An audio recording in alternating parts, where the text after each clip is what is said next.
Hi everyone, I'm Celia and I'm a junior from Evergreen Region. I'm excited that you all are here today to listen to Jacqueline Carmody and Jenna Ben Shersher teach us about the work that they are doing to give back to the world. Jacqueline is a certified art therapist with longtime experience working with children, teens, and adults who have been diagnosed with a variety of mental health disorders, grief and loss, and more. She is able to help her clients heal, relax, and recover through cognitive behavioral therapy as well as art therapy. Jacqueline has extensive knowledge in working with schools and families to support children battling anxiety and stress. Jenna is a 38-year-old cancer survivor and civil rights advocate. Summer 2010, Jenna was diagnosed with a rare blood disorder called gray zone lymphoma, but at the time affected fewer than 200 people. Instead of surrendering to cancer, she was determined to find meaning in her suffering. In the course of a year, Jenna battled cancer and founded the nonprofit organization Twistshop Cancer. She has been featured in the New York Times, the LA Times, Wall Street Journal, Chicago Tribune, and the Chicago Sun-Times. Jacqueline and Jenna, thank you both so much for being here today. We cannot wait to hear both of your stories and what you have done to help repair our world. Yeah, thanks for having us. I'm excited to be on.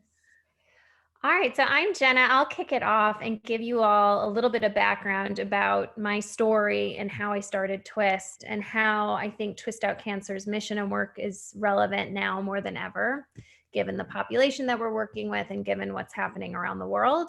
And then I'm going to turn it over to Jackie, our incredible art therapist, who's going to lead us through what a typical twist shop would look like if we had a lot more time, but she'll give you sort of the breakdown of an exercise that you all can do at home. So to sort of bring you up to speed, so I was diagnosed with gray zone lymphoma back in 2010. So I was at the time 29, I'm 38 now, almost 10 years ago. And it was a pretty jarring experience because I didn't really know anyone else that had cancer. I only knew about old people that got cancer. There weren't a lot of other people my age that I felt I could connect to. And then on top of it, I was diagnosed with this super rare type of cancer where there were only 200 of us worldwide. So when I went online to try and look up the type of cancer that I had, and you can do this when you get home or when you guys are all at home. What am I talking about? But you can look up gray zone lymphoma and there's pretty much a Wikipedia page that says that it's a hybrid of Hodgkin's lymphoma and non-Hodgkin's lymphoma.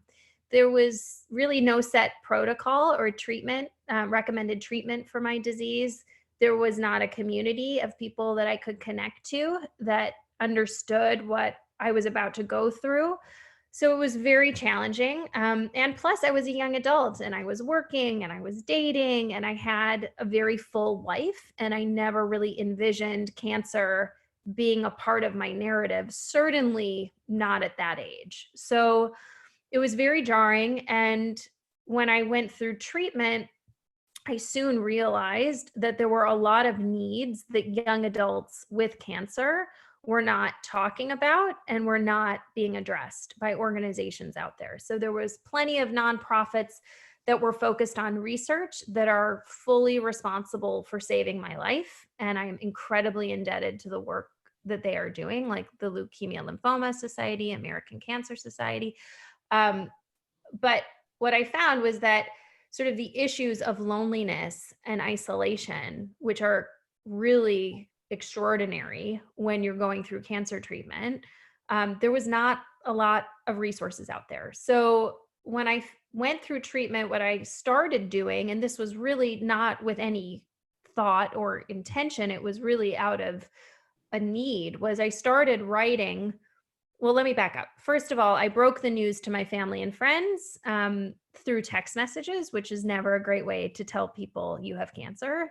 I had a couple of friends that were driving and looked at their texts, which they shouldn't have been doing anyways, but it doesn't matter. And like there were almost accidents. It's just not a great way to break the news. But at the same time, I think I was just trying to get the information out there quickly. And I also didn't really want to get on the phone and rehash really hard news over and over again. So what I ended up doing was a couple of days into having that diagnosis and then trying to figure out next steps is I started a blog that was initially a private blog called Kill It in the Butt. It was a ridiculous name because I thought it was ridiculous to have cancer at 29. And I just started it as a way of updating family and friends. And then fairly quickly, it turned into a space where I was really processing and coping with my situation. So I was opening up about issues related to body dysmorphia, not recognizing myself in the mirror, not really seeing who that person was that was staring back at me, and sort of that feeling of disconnect with my body and disconnect with myself.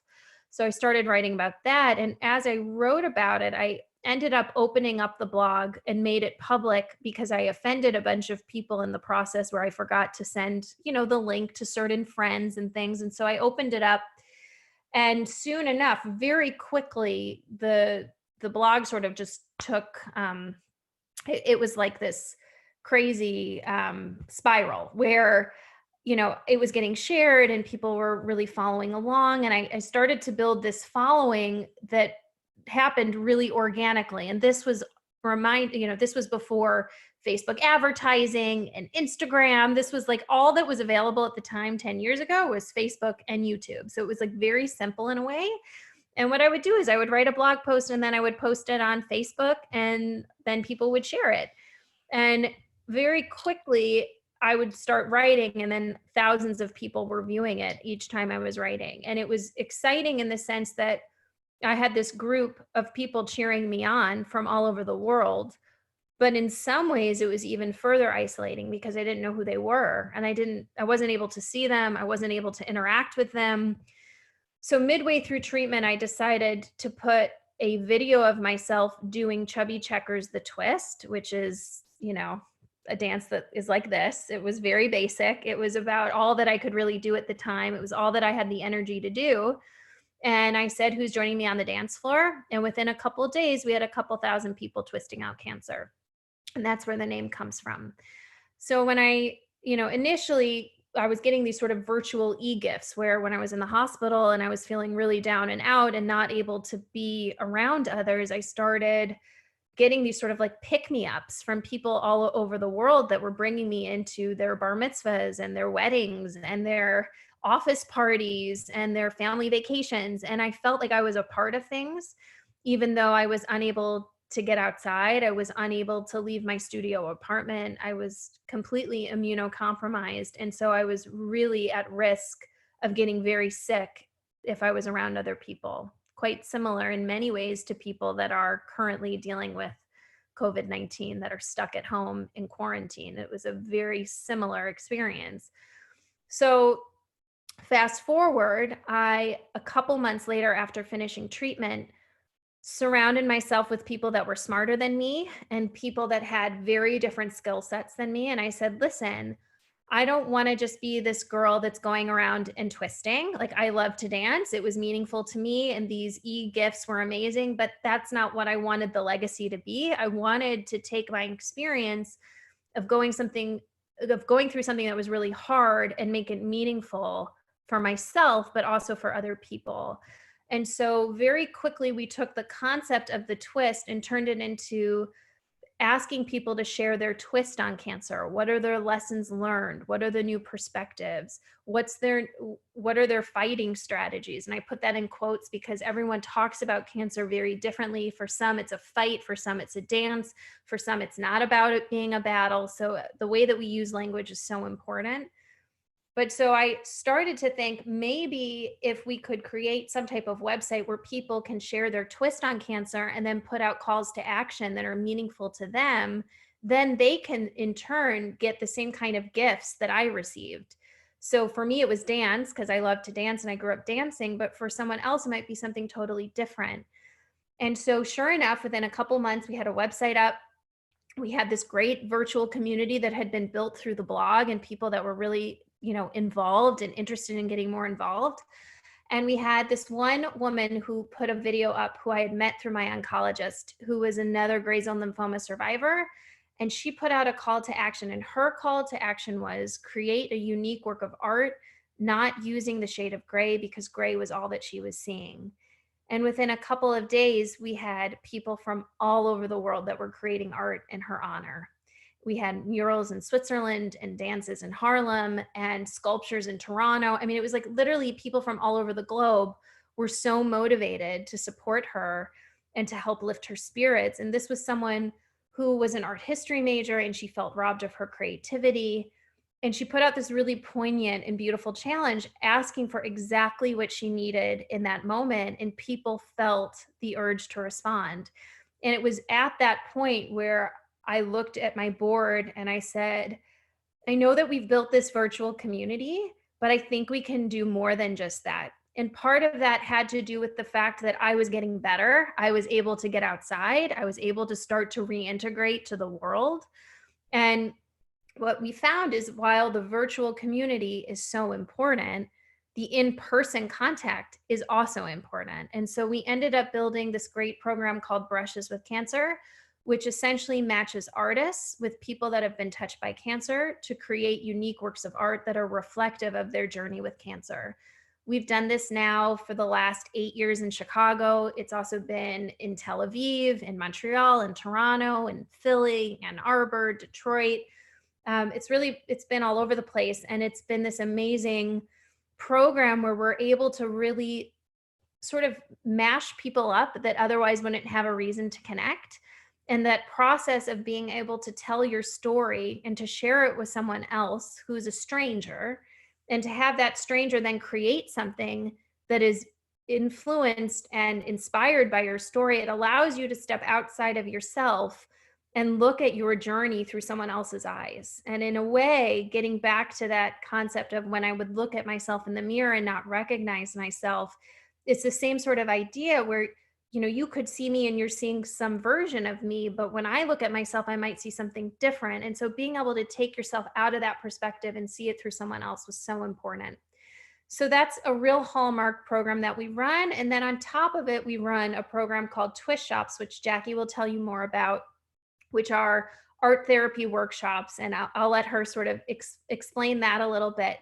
But I wanted to also just mention before I turn it over to Jackie, who's really the star, is I think that our organization is relevant now more than ever because the same issues that fueled sort of the beginnings of Twist are what all of us are experiencing now dealing with COVID-19. We're stuck at home. Our lives are completely done in a virtual way. We're fearful of what it's like to go outside and to be face to face with something that we don't understand. There's a lot of uncertainty and what ifs. And so what we at Twist are really trying to do now, and I'm going to just announce it, and Jackie doesn't even know about it either, is we will be starting a campaign this week that is focused on resilience and using our community members, our cancer survivors, caregivers, and previvors to have them share their twist on cancer or their survival strategies with the community, because we feel that in a way they've had training that others can really benefit from. And so really, if we can showcase those stories and bring them forward and have them sort of packaged in small sound bites, we feel that they have stories to tell that deserve to be heard and that the whole world can really benefit from. So stay tuned for that. All right, Jackie, you're up.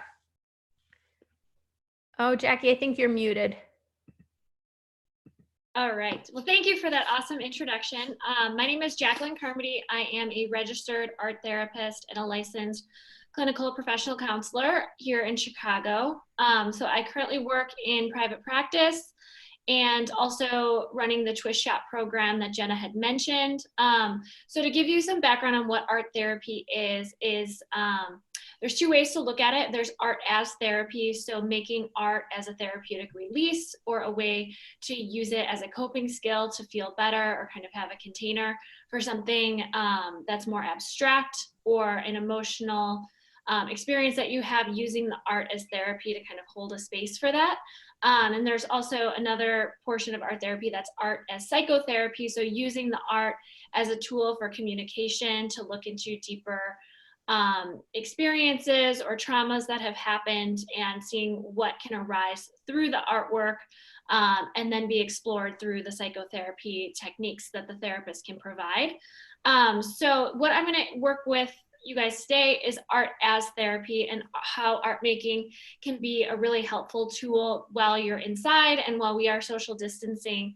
And so how the twist shops usually work is I will be giving art making tools to a large group of people in person and being able to provide the materials with them. Since I'm not able to do that with you guys today, I'm going to go over some of my favorite materials. So if you have them on hand, these are some that I recommend using while doing this specific art activity. So during the social distancing, I found that painting large paintings, which I typically do all the time, was not fitting my need. I needed something that was more controlled and more defined, so that when I was feeling like I was really anxious or overthinking or overwhelmed, I had something that was really controlled. So I impulsively bought 100 pack of markers, which is super fun, but on Amazon right now, they're pretty affordable, and the colors are very satisfying, and they're alcohol-based markers. So the 100 pack will last you a long time. They do have 24 packs too, if you don't feel like indulging in the largest one. I'm also a big fan of collaging. So if you guys are familiar with collage work, you can take magazines, photographs, catalogs, anything lying around your house, even newspapers, and compile a collection of images or words that really speak to you. Also using colored pencils, which I have right here. And then my favorite is something called tempera paint sticks. So if you don't have the space in your house to work really big or, you know, paint really largely, these tempera paint sticks are really smooth and satisfying and give you a really cool effect of painting without the mess and cleanup. And then lastly, I really love watercolors. And I'll show you some examples of how these work later on. But from what I have gained from talking to some of my high school clients and teen clients is that they are feeling a really big lack of control over what's going on, and it kind of hit them out of nowhere. So I'm guessing that many of you are kind of feeling the same, that you are going through, you know, your second semester, looking forward to spring break, you know, spring sports coming up, working really hard to, you know, get to the state finals or championship games, where all of a sudden it was just kind of erased from history and everyone was just kind of like, nope, it's not happening. And so a lot of the teens that I work with have kind of been halted in their place where, you know, prom doesn't exist, graduation doesn't exist, and it's really confusing and it's a difficult time because there is no control over what happens next or if that's going to happen in the future. And so kind of grieving that loss of all of those things is pretty difficult. And so holding a space for that, I think, is really important, because we're constantly being told of all of the things that we're losing or we can't do or that isn't going to happen in the future. And to just ignore it or not pay attention to that grief and loss is, you know, you got to have a space for it. And so today I wanted to introduce an activity that would help all of you kind of hold a space for the things that have been lost for this spring, and, you know, anything that you were looking forward to in the upcoming months of high school. And so what can be really helpful is identifying a color or some sort of like theme of, you know, what keeps coming up for you when you kind of sit with that feeling of loss or that feeling of out of control, and going through your catalog or your magazines of collage images and kind of just making piles of colors or themes that can be different colors, and then seeing what's really grabbing your attention, what images are really speaking to you that can reflect your personal experience. So an example that I did was I was kind of thinking of red a lot. I was like really overwhelmed and anxious during this, and so red kept coming up.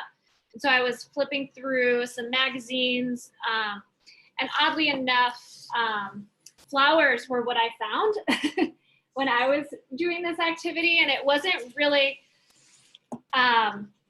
you know, I wasn't able to really connect with it as the anger, but it kind of refreshed me a little bit as like, okay, this is, spring still exists, flowers still exist, nature still exists. I have to kind of shed all of these things that haven't happened yet, were not in my reality. And through looking through the collage work, I was able to find pictures and images that reflected things I still do have, or still things that do exist in my, my control box, if that makes sense. So that was really grounding for me. It got me out of my head of looking at all of these things that were making me really angry, and shift me towards images of things that were still available to me and things that I still enjoyed. And so that led me then to finding just pictures of travel and other animals and things that really felt good to me. If you are one that does not enjoy collaging, so watercolors is also a really relaxing activity to kind of cover an entire page with water and let the watercolor drop in there. So going back to the same theme of colors, this is an activity that I did of just kind of making abstract, can you guys hear me if I talk behind it? Okay, so making just abstract images with the colors, and then once it dries, going in and kind of just doodling or drawing what was coming up for me, what emotions were coming up for me. And that was really helpful, because a lot of the intensity of what's going on wasn't able to be described through words. And I think in our everyday life, and when we turn on the news or when we talk to our families or our parents, everything has to be very factual and rational and news, and it's just really intense sometimes. And so the feeling that I've been having in response to all of those facts and news articles and, reports that were coming out wasn't verbal. It was more of an intense feeling that I was holding in. And so being able to have a container for that through the art making is really helpful. So if that is something that feels like it would be a good fit for you, using art making supplies. But I also encourage you, if you don't feel like you're an artist by nature, doing something that does feel good for you, whether it's cooking, making music, writing a poem, writing a short story, moving, creating a dance, or some sort of self-expression that allows you to hold a space for the emotions that you're going through and all of the things that you feel like you are missing out on or losing throughout what's going on in our world right now. And so to kind of end with a few reflection questions, if you feel stuck still, of just kind of making a list of what can you control, what is in your immediate control right now, and what feels like it's completely out of control.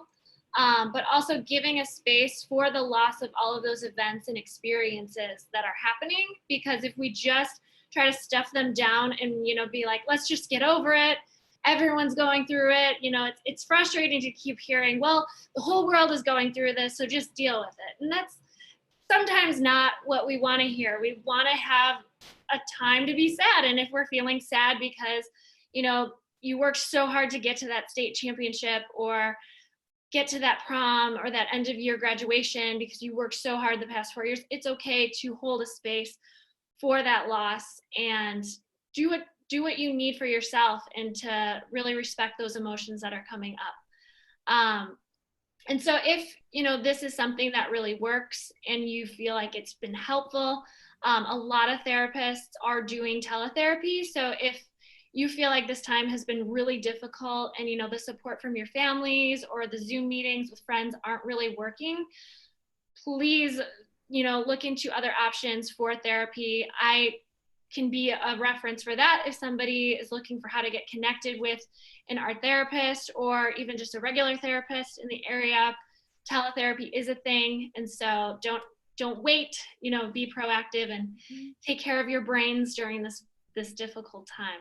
So that was kind of a lot of information in a very short time, but I'll be posting frequently too, so I can share some of my information so you guys can keep up on different art therapy techniques that can help during the social distancing. And one last thing is that every week we are offering these virtual Twistshops. They're an hour on Tuesdays at 1 o'clock Eastern. Did I do that right? 2 o'clock Eastern, 1 o'clock Central. So if you go to the Twist Out Cancer website, twistoutcancer.org, you'll see right at the homepage, there's a pop-up. You can register in advance for the Twistshops. We also are working with Dr. Beth Riccanati and doing a big holobake on Friday. So it's all about trying to use our hands and be creative and try and create community virtually. So please join us, stay connected to us, spread the word, and be on the lookout for our resilience campaign. Thank you both so much for being on this call with us. I know I learned a lot. I'm not very artistic, but I'll try some art. And I think we all took away some really valuable things. So thank you both. Thank you. Thanks for having us. We do have, there's not an immediate call after this. If we want to hold for like 2 seconds, just if anyone has like a question they want to ask, or if there's anything on your minds that you just wanted to call out before we end the call, I just wanted to offer that to everyone. I wanted to say something. So my brother, who is now a 7th grader, was diagnosed with acute lymphoblastic leukemia when he was 5 years old. And so I know that art therapy helped him so much. So it's really great to see what y'all are doing to support the community and to just really get people involved. Oh, that's awesome to hear that he's doing well. Thank you for sharing that, Jill. Yes, thank you. Anyone else? No? Awesome. Well, thank you guys so much for joining us. Yeah, Thanks for having us. This was fun. Sweet. All right. Back to you both. All right. Have a good one. Enjoy the day. Talk to you later, everyone. Bye.